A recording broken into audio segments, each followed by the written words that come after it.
Welcome back to the mobile office. Welcome back, guys. We got some unfolding events happening in crypto right this second that I think everybody needs to be aware about. Some new tax information, as well as things involving real estate, things like this that all have to do with cryptocurrency. So go ahead and hit that subscribe button, guys, if you haven't checked us out here, because what we're going to be doing here is telling you about this new tax laws that are going to be in effect. So as of right now, the biggest tax question on everybody's mind was, what is everybody going to do with how these non-custodial companies report this stuff, which is essentially the biggest thing, in my opinion, guys, because if you're holding crypto in a non-custodial wallet and you're spending it relative to your buying power. So who reports other than sales tax if you're using it as a currency? But that's supposed to come at the later part of the year, which was the biggest part.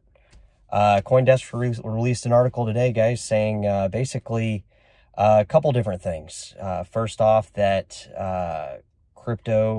non-custodial crypto people should not be treated as brokers, as well as some new documentation you have to file on crypto gains. The same thing with the NFT as before, I believe, is anything under $600 you don't have to report. So some revisions and some changes, but still some very, very obvious questions that are probably being later in the year after the presidential election, I would say. I would say the most important stuff will come after that point.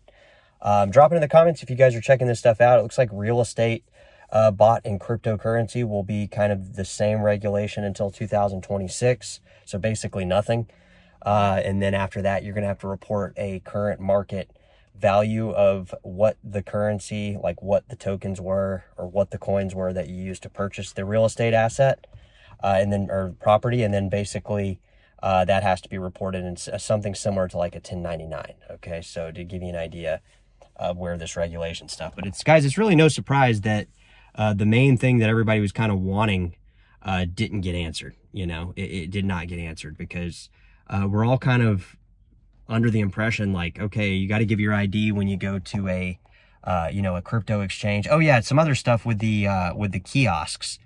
That kiosk, like, those places like Coinstars and stuff you buy crypto at, those are not going to be treated the same as like crypto exchanges. They're just basically going to be like reporting, like it said, reporting the net asset gain, which doesn't make a lot of sense, because whenever I've used those kiosks, those Bitcoin ATM machines, like the way they work is you go up to it, it generates you a temporary deposit address, you send the crypto there, and then you wait for the network to, like, for instance, if you're paying with Bitcoin Cash, usually it's only Bitcoin Cash, BTC, Litecoin. Some of them take Ethereum, but there's not like a lot of these ATMs. But basically, it generates you an address, you send the crypto there, and then however many times it needs to confirm with the network, like network confirmations, you're sitting there waiting. And then after it goes through, I think the one I used was like 22 or something like that. So like you have to wait for the confirmations, obviously, for the network to confirm it that many times. So you're probably waiting a couple minutes, but then you get your cash, your fiat cash out of the machine. But I don't know how they would report gains, even though that's what they said that they were doing, that those kiosks are going to have to report on asset gains. But I don't know how that's possible if you're generating a temporary address, because they're not going to, like, what are they going to report? Like, where the money came? I don't get it, guys. So drop it in the comments if you understand any of this stuff. But basically, pretty much the most unanswered questions not answered, and then basically the same kind of thing with the exception of like the real estate thing I mentioned. That's going to take place, I think, January 2026, where you have to report the in real time amount of what those assets are worth as somebody's purchasing real estate, because that could be kind of an avenue where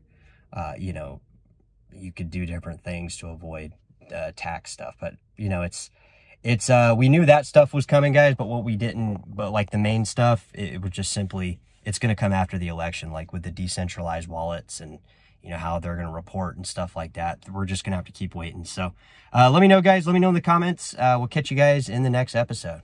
Take care.